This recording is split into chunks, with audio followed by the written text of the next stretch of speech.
É sempre um motivo de muito temor e tremor estar compartilhando da palavra de Deus. Antes da gente começar a mensagem de hoje, eu queria fazer uma pergunta. Qual é o tema que a juventude está trabalhando nesse mês de agosto? Sobre o que estamos falando? Sobre? Avivamento. Isso. Sobre avivamento. Então hoje não vai ser diferente. Nós vamos falar também sobre avivamento.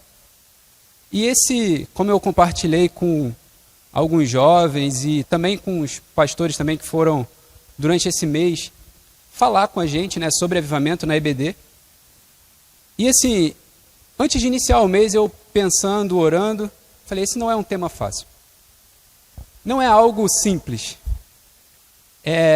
Tanto a nível de estudo, pesquisa, como também para falar a respeito de avivamento. Eu entro com muito cuidado para falar sobre avivamento. Porque não é brincadeira. Porque não é um tema qualquer. É um tema que fala a respeito do Espírito Santo. É um tema que fala a respeito de Deus. É um tema que motiva e é um tema que nos trouxe aonde nós estamos hoje. Então, quando nós falamos sobre avivamento, precisamos, em primeiro lugar, submeter a Deus. Então, eu separei um tema para hoje, que é o seguinte: a urgente necessidade de avivamento hoje em dia. O avivamento, hoje, ele não é apenas necessário, mas ele é urgente. Ele é urgente. Então, a ideia da nossa mensagem hoje é a gente perceber a necessidade de um avivamento na igreja de hoje. Eu quero que a gente caminhe ao ponto de chegar no final e perceber e pensar, realmente, nós precisamos de um avivamento. Nós não podemos sair daqui sem ter essa vontade de estar avivados, sem ter a necessidade, sem compreender a importância de nós estarmos avivados como igreja. E toda vez que eu falar igreja aqui, eu não me refiro apenas à igreja aqui de Bom Pastor. Não apenas, mas eu refiro também à igreja de Cristo como um todo. Então, a ideia é a gente perceber que que necessitamos do poder do Espírito Santo de Deus para nós tratarmos um problema que vivemos hoje. A ideia é sairmos daqui clamando, pedindo por um avivamento. Então vou pedir aos irmãos para a gente iniciar com a palavra de Deus lá em Marcos, capítulo 9. Marcos, capítulo 9. Capítulo 9, versículo de número 14. Marcos 9, 14.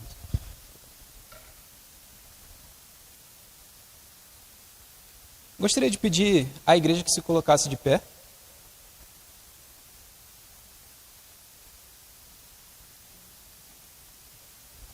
Eu vou estar lendo o versículo 14, a igreja o 15, depois o 16 e assim até chegarmos ao versículo de número 30. Diz assim, Marcos 9, 14. Quando chegaram onde estavam, os outros discípulos viram uma grande multidão ao redor deles e os mestres da lei discutindo com eles. A igreja.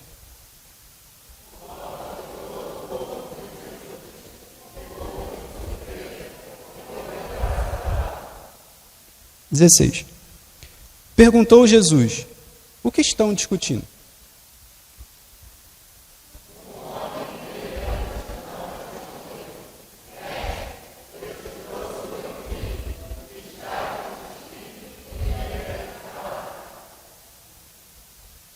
(18) Onde quer que o apanhe, joga-o no chão. Ele espuma pela boca, range os dentes e fica rígido. Pedi aos teus discípulos que expulsassem o espírito, mas eles não conseguiram.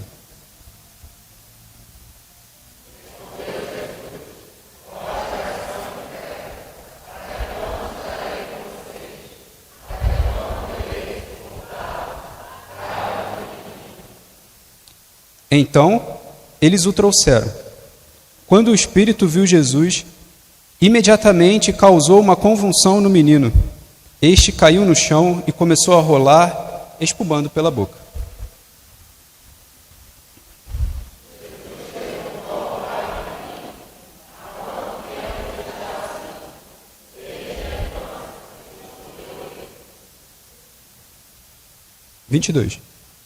Muitas vezes, esse espírito o tem lançado no fogo e na água para matá-lo. Mas se podes fazer alguma coisa, tem compaixão de nós e ajuda-nos.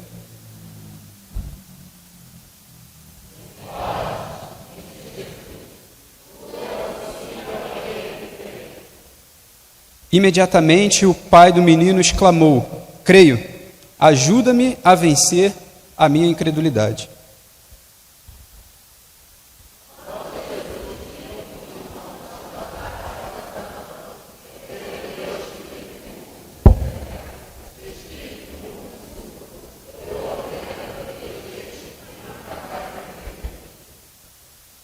O espírito gritou, agitou violentamente e saiu. O menino ficou como morto, ao ponto de muitos dizerem: ele morreu. Mas Jesus tomou-o pela mão e levantou, e ele ficou em pé.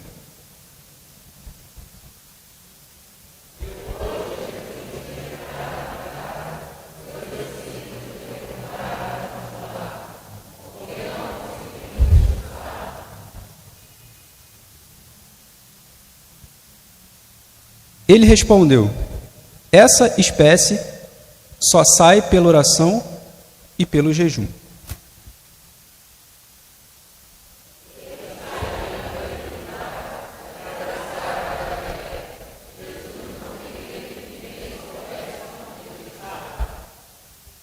Somente até o versículo 30. Podem sentar.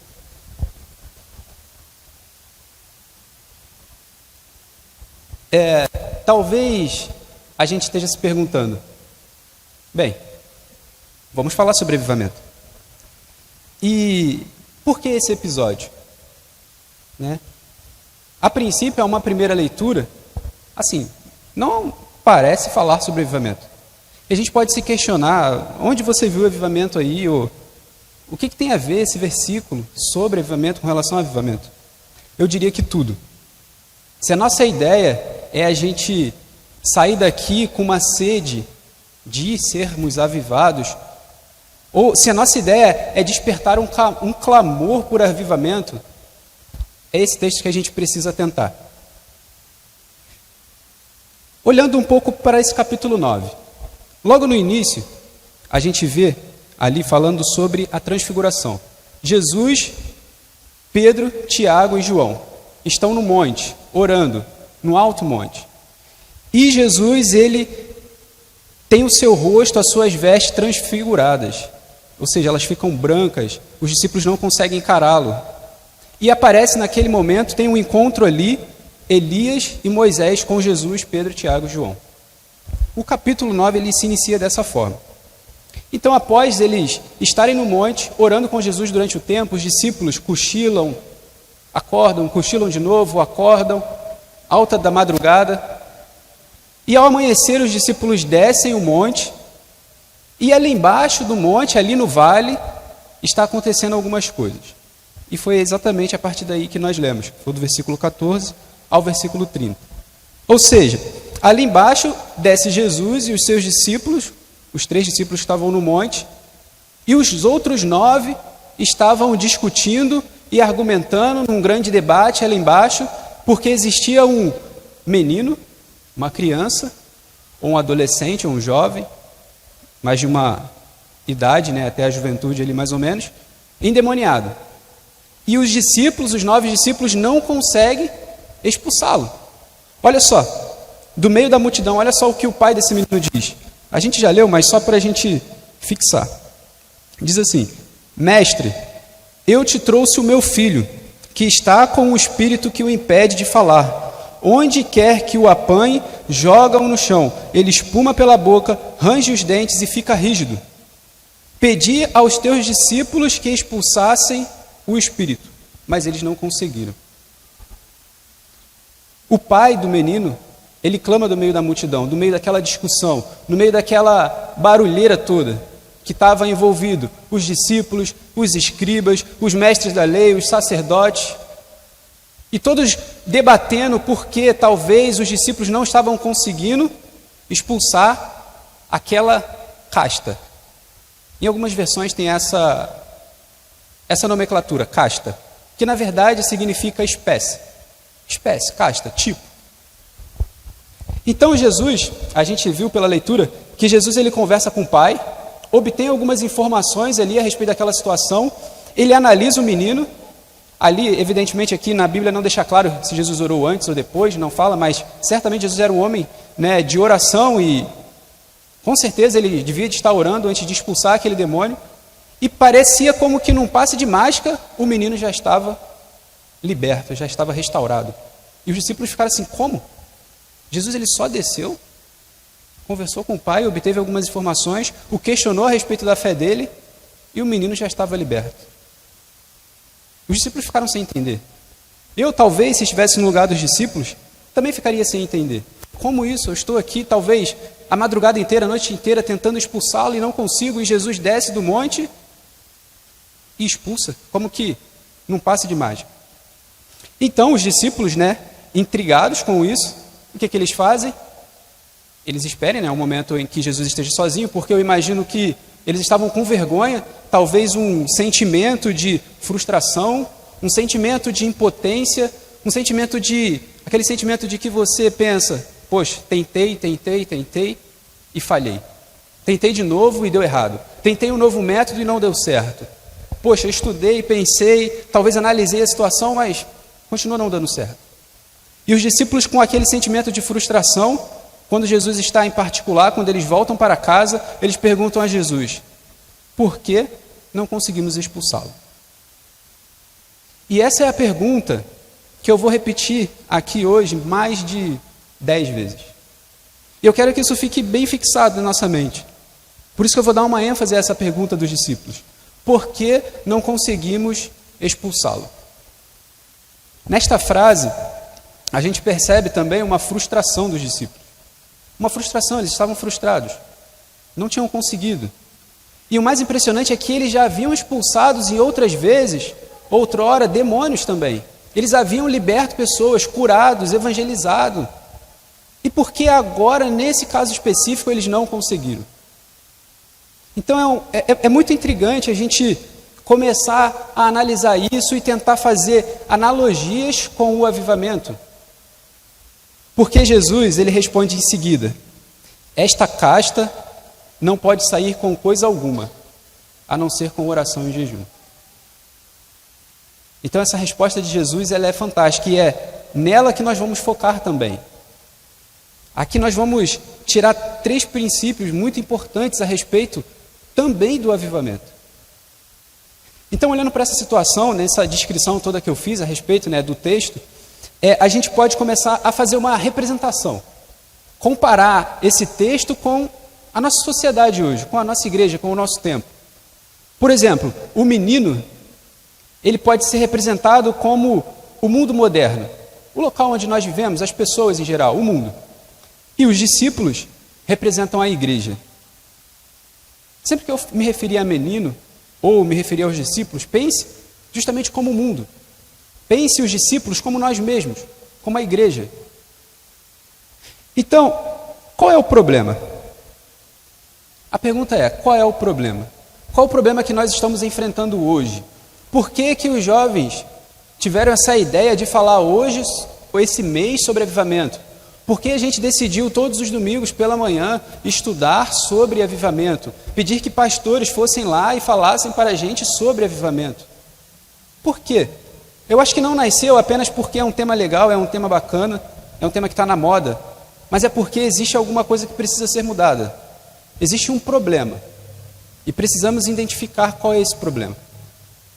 E olhando para esse texto, nós percebemos que o problema que os discípulos enfrentavam lá é o mesmo que nós também enfrentamos hoje.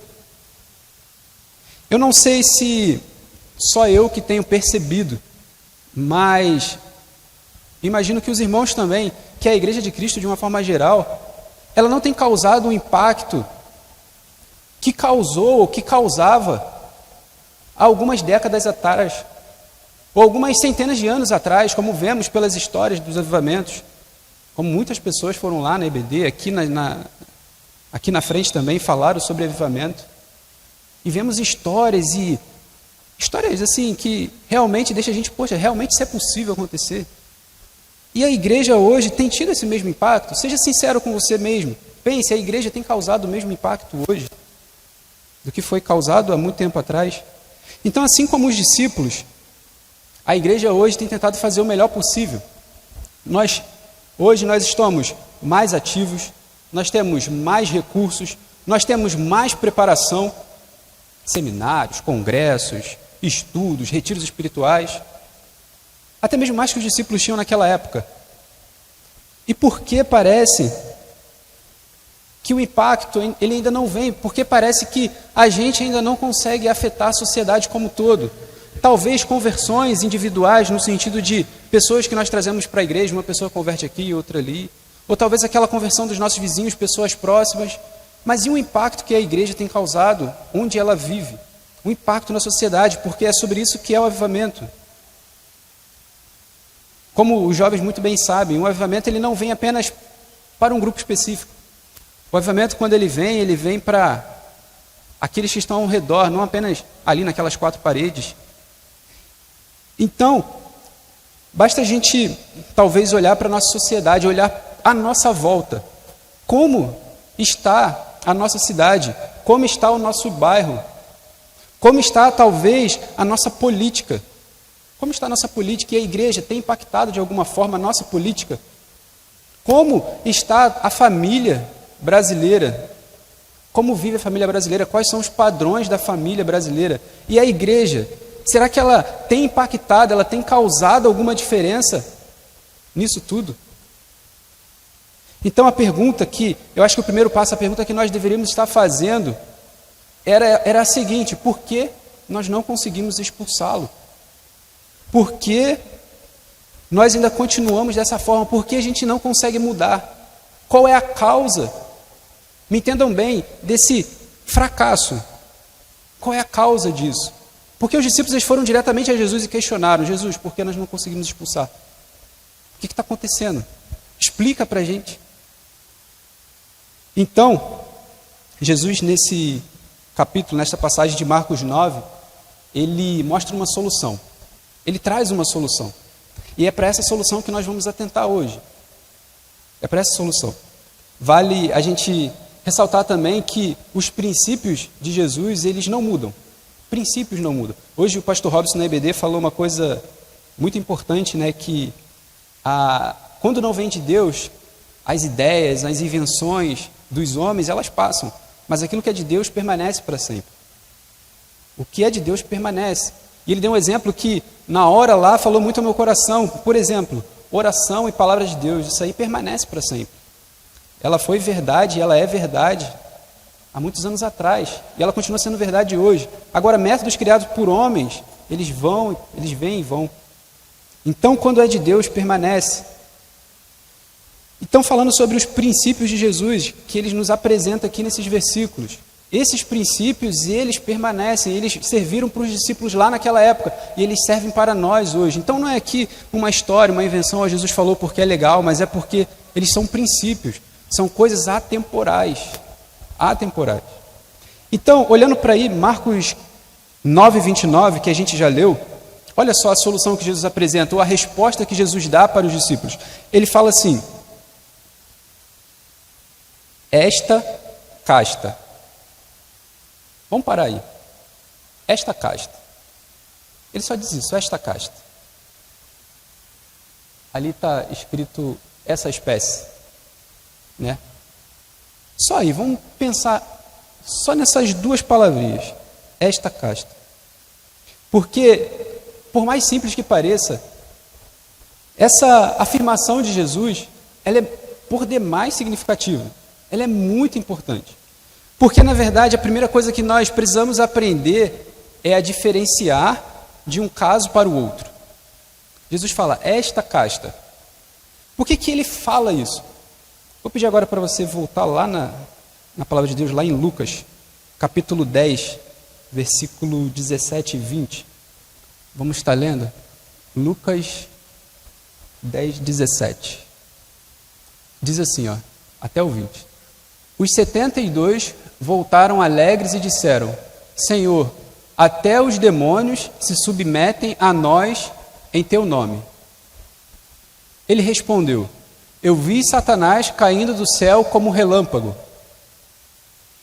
Eu dei a vocês autoridade para pisarem sobre as cobras e escorpiões, e sobre todo o poder do inimigo. Nada lhes fará dano. Contudo, alegrem-se, não porque os espíritos se submetem a vocês, mas porque os seus nomes estão escritos nos céus. Então, por que Jesus fala esta casta? Imagino que os discípulos estavam com a mente tão ligada nesse episódio, em que eles tiveram tanto sucesso, expulsaram tantos demônios e curaram tantas pessoas e evangelizaram tantas pessoas, que quando eles se depararam com isso, eles ficaram decepcionados. Jesus falou, esta casta. É porque eles precisavam, antes, fazer um diagnóstico. Eles precisavam diferenciar de espécie para espécie. Eles esqueceram um detalhe que é crucial na hora que nós estamos lidando com talvez o problema que nós enfrentamos até mesmo hoje, que é diferenciar de espécie para espécie, de casta para casta, de problema para problema. A gente analisar a situação antes de mais nada. Porque, nesse caso específico, Jesus estava falando, existe uma diferença de demônio para demônio. Não são todos iguais, não é a mesma coisa. No reino espiritual, no reino maligno, existem graus, existem escala. Existe uma escala, é como se fosse realmente uma hierarquia. Então não é a mesma coisa. Nós sabemos muito bem que o príncipe desse reino maligno é Satanás, nós conhecemos e nós sabemos disso. Mas abaixo dele existem outros espíritos malignos que obedecem a ele e são de força inferior. E é o que, no caso, os discípulos estavam enfrentando aqui. Naquele momento, talvez, que eles voltaram felizes, falando, nossa, expulsamos e fizemos e conseguimos, era porque talvez eles enfrentaram uma força menor. E agora, nesse caso, eles não sabiam identificar, eles não sabiam diferenciar, achavam que tudo era a mesma coisa. Jesus falou, não, vocês têm que parar, analisar. Existem casta e casta, espécie para espécie. Precisamos diferenciar um do outro. Em Efésios, capítulo 2, versículo de número 2, diz assim: nos quais costumavam viver quando seguiam a presente ordem deste mundo, e o príncipe do poder do ar, o espírito que agora está atuando nos que vivem na desobediência. E lá no capítulo 6, versículo de número 12, diz assim, Efésios 6, 12. Pois a nossa luta não é contra seres humanos, mas contra os poderes e autoridades, contra os dominadores deste mundo de trevas, contra as forças espirituais do mal nas regiões celestes. Então, com esses versículos, nós percebemos justamente uma hierarquia. E os discípulos ainda não, até esse momento, eles não tinham essa maturidade. Talvez eles não tinham essa ideia para diferenciar um caso de outro, uma casta de outra. E é interessante que Jesus, ele nos traz esse princípio. Ele nos mostra, não apenas para a gente diferenciar um demônio de outro, mas para que a gente entenda o princípio, a ideia que Jesus tentou nos trazer, que é justamente a gente olhar para o nosso problema e saber diferenciar o problema que nós vivemos hoje do que foi vivido talvez há anos atrás. Ou a gente, antes de sair aplicando qualquer método, qualquer estratégia, nós olharmos e fazermos uma introspecção, uma análise do que está acontecendo hoje, como as pessoas vivem hoje, como os jovens pensam hoje. Precisamos olhar para nós mesmos. Paulo, em alguns versículos, ele fala, examine-se o homem a si mesmo, examine-se a igreja a si mesma, examine a igreja, a sociedade em que vive. Não pode sair por aí aplicando métodos e achar que vai resolver o problema sem antes diagnosticar. Um médico, por exemplo, ele, quando ele vai te passar uma medicação, ele não fala assim, você está com o quê? Beleza, toma isso aí que vai resolver. Às vezes tem uns que podem até fazer isso, mas devido à experiência, porque eles já sabem, né, o que já está se passando ali. Mas se for um problema mais profundo, antes eles analisam, não, faz um exame, vamos ver o resultado dos exames. Esses exames foram inconclusivos, faz mais exame. Agora sim eu já sei, então toma um remédio. Resolveu o problema, tá bom. Mas às vezes a gente tenta aplicar remédio sem antes conhecer o problema. E aí acontece o que aconteceu com os discípulos.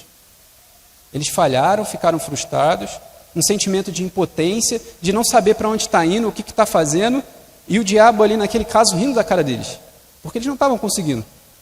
Mas Jesus estava no monte, Jesus estava orando, mesmo lá no monte, com a mente em Deus e olhando aqueles 3 discípulos que ali estavam dormindo toda hora, Jesus ele já sabia o que estava acontecendo lá embaixo. E ele já sabia tudo o que estava acontecendo. Ele já sabia que ele ia chegar lá e ia se deparar com essa situação.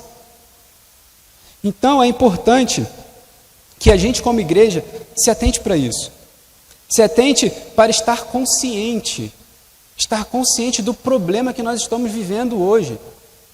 Precisamos saber qual é a dificuldade, por que os jovens eles querem falar sobre avivamento, por que a igreja ela anseia por avivamento. Precisamos estar cientes do nosso problema, estar ciente da dificuldade que talvez nós enfrentamos hoje, da nossa sociedade, dos nossos bairros, das nossas cidades, da política. Você sabe qual o problema que a política tem passado hoje no Brasil? Ou o que nós podemos fazer para começar a tentar resolver isso como igreja?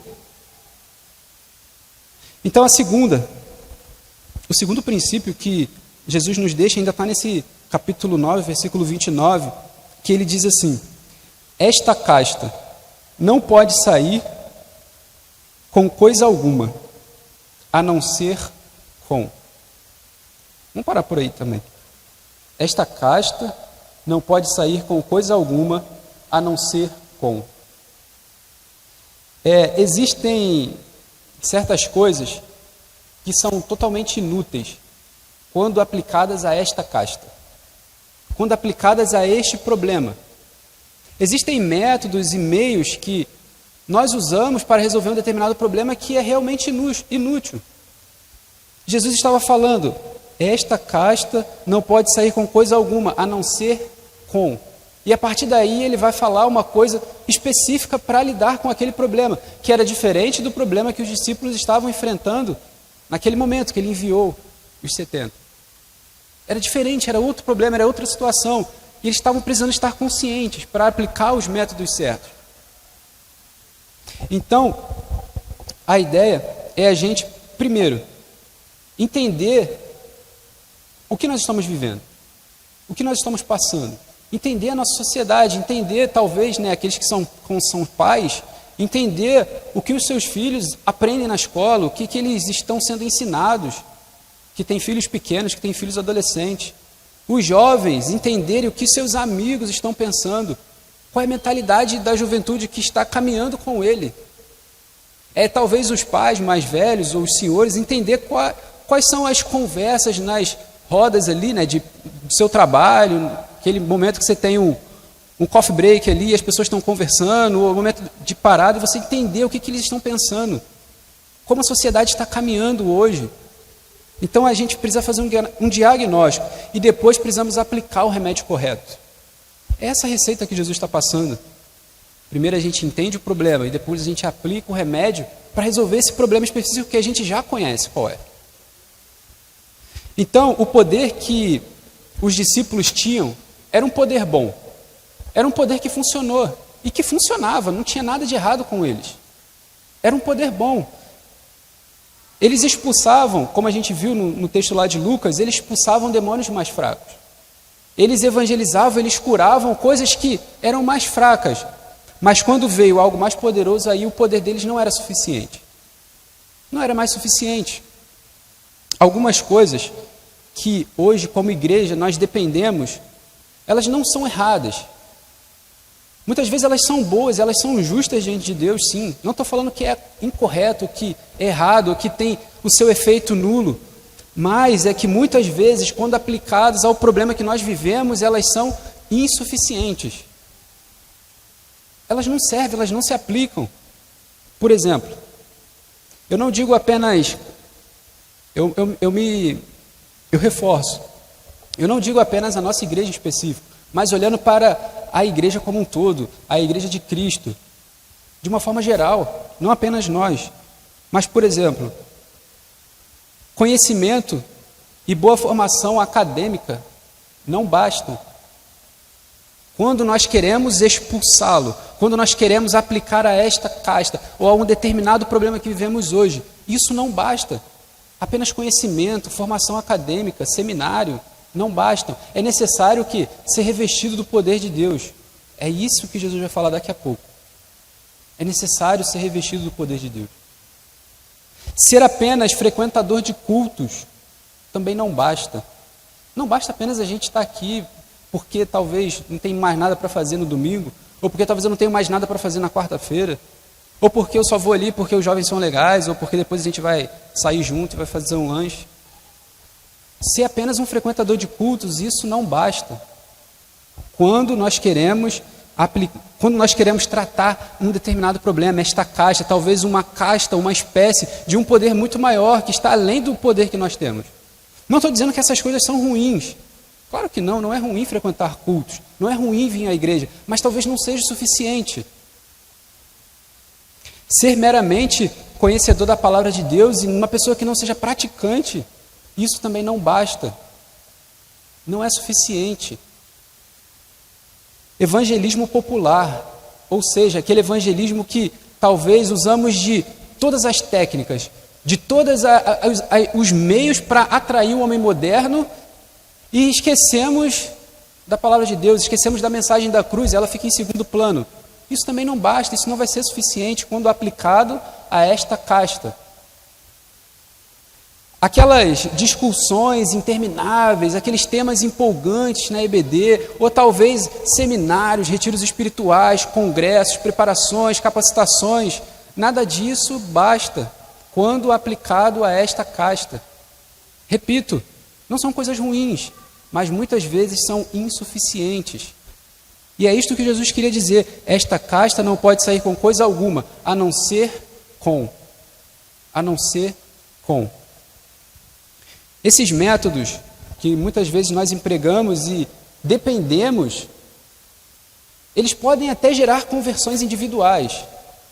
Trago talvez um visitante para a igreja, ou talvez pessoas que estão ali vizinhas à igreja, elas vêm, se convertem, ouvem a palavra. Mas será que tem poder para impactar a sociedade? Será que tem poder para transformar não apenas indivíduos isolados, mas transformar um bairro, uma cidade, uma mentalidade completa de uma sociedade? Será que é suficiente apenas isso? É isso que Jesus está falando, a não ser com. Será que agindo assim nós conseguimos expulsá-lo? Será que continuar da maneira que nós estamos, nós conseguimos expulsá-lo? Essa é a pergunta que nós deveríamos estar fazendo para Jesus. Senhor, será que eu consigo expulsar? Será que se eu continuar agindo dessa forma, eu conseguiria expulsá-lo?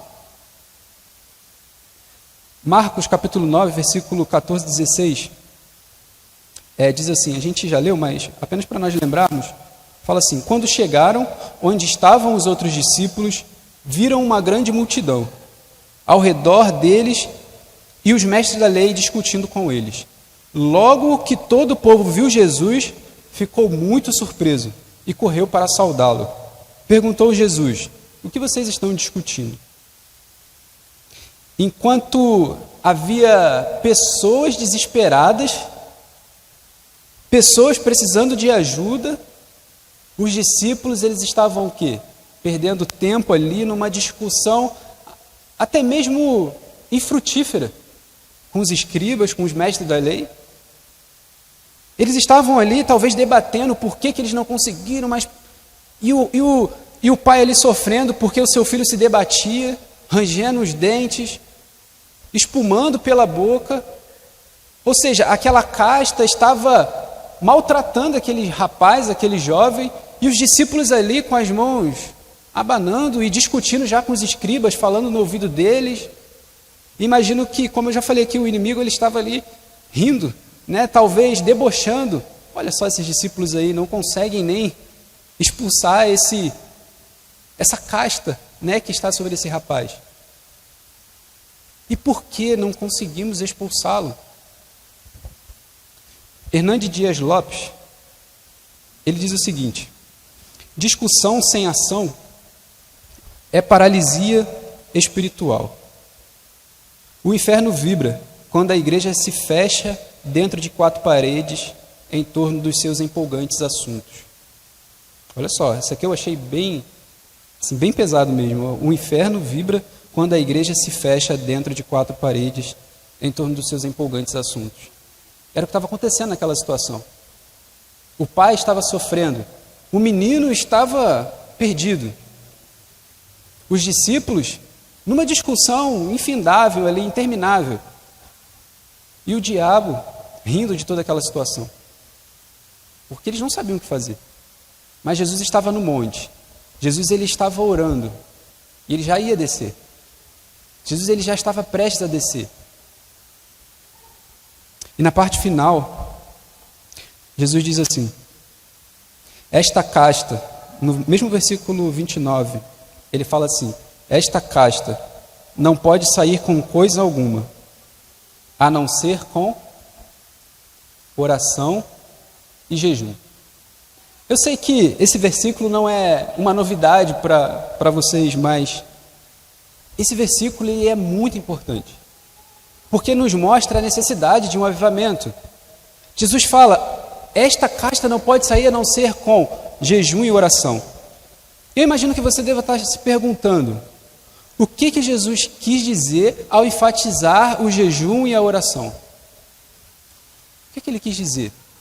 Talvez você possa estar pensando: porque os discípulos eles não jejuavam e não oravam? Ou porque Jesus está mandando que eles jejuassem e orassem?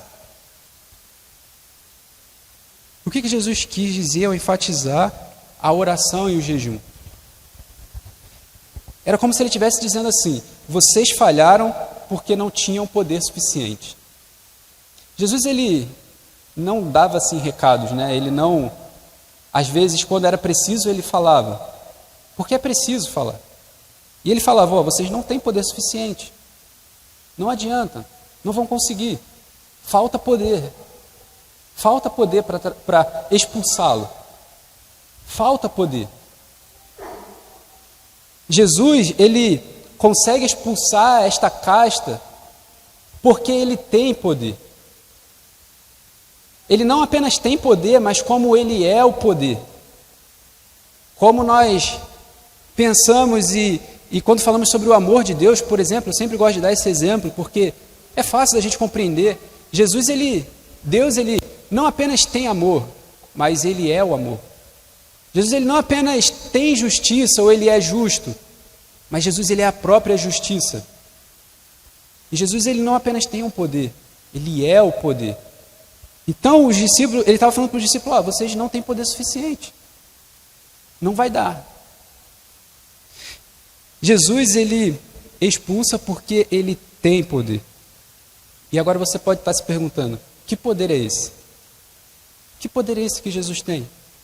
E que ele, como eu falei no início, como que num passe de mágica ele parece expulsar, e os discípulos ficam assim: nossa, tentamos horas aqui, estamos discutindo, debatendo e não fizemos nada, não avançamos 1 milímetro, e Jesus chega, desce, conversa com o pai ali, meia dúzia de palavras, e o menino é liberto. E o menino volta são, restaurado, com a mente sã, como se ele nunca tivesse passado por aquele problema antes. O que Jesus tem que os discípulos não tinham? Poder. O poder que Deus dá através do Espírito Santo. E é aí o ponto que nós conseguimos ligar com o avivamento. O poder que vem através do Espírito Santo. Jesus, ele tinha essa autoridade concedida por Deus. Ele tinha esse poder dado por Deus. Se nós, assim, dando um pouco asa à imaginação, é como se a gente estivesse pensando que os discípulos, nesse caso aqui, eles estariam precisando de um avivamento também. É como se os discípulos eles precisavam estar mais cheios do Espírito Santo, mais cheios do poder de Deus para tratar esta casta, este problema. Eles estavam com pouco poder, mas eles tinham um problema. Na verdade, eu consegui identificar aqui 3 problemas que eles tinham. além desses dois que Jesus deixa bem claro. O primeiro, né, que nós vemos é que os discípulos eles não oraram. Eles não oraram. E a gente aprende com isso que não existe poder espiritual sem oração. O poder vem por meio da oração. E foi muito enfatizado esse mês, e também lá nos jovens, na EBD, que a oração ela era fundamental quando havia um avivamento. O avivamento às vezes vinha por uma pessoa, mas essa pessoa era uma pessoa de muita oração, extrema oração. Talvez eu nem chegue perto do nível de oração que essa pessoa tinha, mas eu preciso de mais, eu reconheço que eu preciso de mais, eu preciso orar mais. O poder, ele não vem de dentro, ele vem do alto. O poder de Jesus, ele vinha do alto, vinha do Pai, vinha de Deus. Então, Jesus, ele era uma pessoa de oração, e muita oração. Os grandes homens de Deus que, assim, através deles, deram início a avivamentos em cidades, em países, eram homens em primeira instância, homens de oração. Com certeza. Porque não tem como estar cheio do poder de Deus, cheio do Espírito Santo, se não tiver oração. Pode ser emocionalismo, pode ser fantasia, mas não é poder. Pode ser teatro, pode ser invenção, pode ser armação, mas não é poder e não causa libertação. Como foi com os discípulos, eles ficaram ali olhando, talvez eles botaram a mão, tentaram derrubar o rapaz, jogar ele no chão, amarrar, segurar, mas não conseguiam expulsar aquilo, porque não tinham poder. O segundo ponto que Jesus identifica é que os discípulos eles não jejuaram. Não jejuaram. E o jejum hoje em dia, ele parece ser contra a mentalidade da nossa sociedade. Longe de ter, talvez, né, mais uma vez eu cito, peço até permissão para citar o pastor Robson, porque a lição dele de hoje na EBD foi muito informativa a respeito até mesmo de jejum, porque ali ele estava falando sobre o jejum sacrificial, né, o jejum de sacrifício e aquele jejum de consagração. São duas coisas completamente diferentes. Jejum de sacrifício é aquele que você parece estar se penalizando, se martirizando. E o jejum consagratório é aquele que você para e você se dedica a Deus, você para um momento com abstenção de alimento, abstenção de qualquer outra coisa, de qualquer outra distração e se consagra a Deus, você para aquele momento para focar em Deus, concentrar em Deus. E era isso que os discípulos não faziam. O jejum, ele nos esvazia de nós mesmos, para que Deus preencha-nos com o teu Espírito, com o seu poder. Era isso que os discípulos não tinham. Por isso eles não estavam conseguindo expulsar. Quando nós estamos jejuando, nós estamos dizendo para Deus, Deus, eu dependo totalmente dos teus recursos. Eu não tenho recurso nenhum, eu estou vazio, completamente de mãos vazias, mas eu dependo do seu poder, eu dependo dos seus recursos. É isso que quando a gente jejua, a gente está falando para Deus. E uma última ideia que Jesus identifica, e talvez não está até mesmo nesse versículo 29, mas ele está no 19, que é o seguinte, ele diz assim, Marcos 9, 19. Respondeu-lhe Jesus, ó geração incrédula, até quando estarei com vocês? Até quando terei que suportá-los? Traga-me o menino. Os discípulos, eles tinham uma fé tímida. Eles tinham uma fé tímida. Por isso que também eles não conseguiam expulsar. A fé, nós sabemos muito bem que a fé, ela não olha para as adversidades, ela não olha para as impossibilidades. A fé, ela olha para o que Deus é capaz de fazer, não para o que nós somos capazes de fazer. Até mesmo o pai do menino, ele não tinha uma fé tão grande assim. Tanto que ele fala, Jesus, me ajude com a minha pouca fé. Creio, me ajude com a minha fé. E esse versículo ele é muito famoso, né? Quando Jesus diz, tudo é possível àquele que crê. Muitas vezes empregado de maneira errada, mas esse versículo ele é muito importante, porque Jesus fala, sem a fé, vocês não podem fazer isso. Sem a fé, vocês não podem expulsá-lo. Vocês precisam da fé também. Então, o poder de Jesus, muitas vezes, esse poder, muitas das vezes, ele opera por meio da fé. Então, se a gente pudesse dar uma receita, né, que quando nós jejuamos, quando nós oramos, quando nós temos fé, o impossível de Deus ele passa a acontecer. O que nós não acreditamos que seria possível acontecer, ou que não seria possível expulsá-lo, ou que não seria possível tratar esta casta, ela passa a ser possível ser tratada. Esse problema ele passa a ser possível de ser resolvido. Mas precisa disso. O poder de Deus ele passa a fluir através de nós. Como fluir através de Jesus? Porque Jesus, aparentemente, ele não fez muito. Ele apenas chegou ali, conversou com o Pai, meia dúzia de palavras, e perguntou, você crê? Tudo é possível a quem crê. E ali expulsou o menino, expulsou o demônio daquele rapaz. Então, olha só o que diz. 1 João capítulo 4, versículo 4, diz assim: Filhinhos, vocês são de Deus e os venceram, porque aquele que está em vocês é maior do que aquele que está no mundo. Quando nós jejuamos, quando nós oramos, quando nós temos fé, com certeza, não existe casta tão poderosa que possa resistir aos filhos de Deus. Não existe casta poderosa que possa resistir ao poder que flui através do Espírito Santo nas nossas vidas. É o que fala em 1 João capítulo 4. Maior que está em nós, quando esse em nós está o poder de Deus, do que aquilo que está no mundo, do que esta casta poderosa. Abandonem os seus métodos, abandonem os seus meios e sigam os meios de Deus, o modo que Ele está falando para fazer, porque vai dar certo. Para a gente finalizar, se nós estamos realmente preocupados com a situação que vivemos hoje, nosso bairro, nossa família brasileira de um modo geral, nossa cidade, nosso país, se nós realmente estamos preocupados e nós queremos expulsá-lo, entendem? Expulsá-lo, nós precisamos primeiro fazer um diagnóstico do problema. Precisamos entender aonde nós estamos pisando, para onde nós estamos indo, o que está acontecendo. E, em segundo lugar, nós precisamos abandonar alguns métodos que não funcionam. A gente está testando anos e anos e não está funcionando. Abandone. Deixe de lado. E, em terceiro, nós precisamos estar cheios do poder de Deus. Porque é somente o poder de Deus que vai expulsar, é somente o poder de Deus que vai tratar, é somente o poder de Deus que vai resolver. E Jesus ali naquela situação ele estava cheio do poder de Deus. Enquanto nós não estivermos plenos do poder de Deus, esta casta ou este demônio não será expulso. Então, certamente, acho que a gente chega à ideia de que ninguém negaria de que hoje nós precisamos realmente de um derramamento do Espírito Santo de Deus. Nós precisamos do fluir do poder de Deus hoje.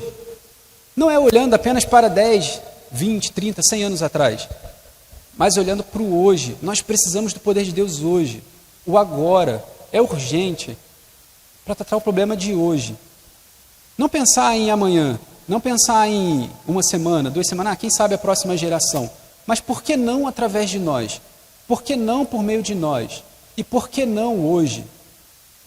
Então essa é a ideia da mensagem de Jesus, a urgência. A igreja precisa estar clamando por avivamento. Precisa estar jejuando, orando e principalmente tendo fé no poder de Deus, não nos nossos métodos, não nos nossos meios. O derramar do Espírito é sempre importante a gente entender, para finalizar, que o derramar do Espírito ele vem com um propósito. Ele não vem apenas para a gente achar legal, ou se emocionar, ou ficar, talvez, aquela alegria apenas para nós mesmos. Mas o derramar do Espírito, ele vem para fazer o seguinte. Isaías 61, versículo 1 diz assim: O Espírito do Soberano, o Senhor, está sobre mim, porque o Senhor ungiu-me para levar boas notícias aos pobres. Enviou-me para cuidar dos que estão com o coração quebrantado, anunciar liberdade aos cativos e libertação das trevas aos prisioneiros. Então é para isso que o Espírito vem. É para isso que Deus ele nos enche de poder. Então é com esse propósito que nós precisamos clamar por um avivamento. Então que Deus, Ele continue abençoando a nossa vida, continue abençoando a nossa igreja, e que essa mensagem não seja a minha mensagem, seja a mensagem de Jesus, a mensagem de Deus. E que essa mensagem possa ficar em nossos corações, para que o hoje seja diferente do que alguns minutos atrás. Então, que Deus continue nos abençoando. Amém.